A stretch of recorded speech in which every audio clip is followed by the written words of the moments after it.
I say Osagyefo, Nigerian you be wa Ghana or my Ghana history, but I think there are distorted history in kakra. Inti already am an light education, especially. Narawa Bamuzon and say, no, Muntum more on twisted history be the matters are. Guys, you guys know that I'm currently in the central region of Ghana, Saltpond. Where Ofaneda be? I say that Nkrumah. Welcome. Now they see this building where they behind me, this old building, this abandoned building. Mokuna relax. I am going to tell you guys the story behind this old building when they see from my back.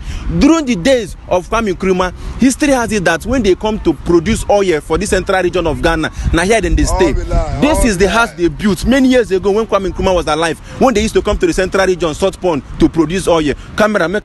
I say one or can I if Nigeria, Lagos, Aba. Say they come. Tell us more about our history here in Ghana. That's fine, it's allowed.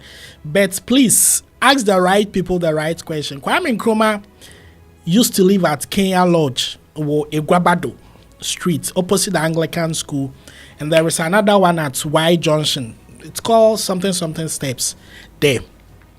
Please, this is where Kwame Nkrumah used to live. His bedroom is still reserved in Saltpond. So, all be lie. Please, Brakofi, this one there, come again. I showed them something. You guys can see this road way there here. You see this road way there here. This tide road was the first ever tide road in Ghana as a whole. Ghana as a whole. Now this road where they behind this old building, that is the first road with the entire. Yeah, that is true, but it is not this particular one. This is new one that they've done. Okay. But the very, very, very old one, it is this one and that of Peace Corps. If you know Peace Corps, it's on the other side of Saltpond. When you are coming from Etifi, you understand? Yeah, that is where you find that road. So get a fact right, bro. You're welcome to Ghana.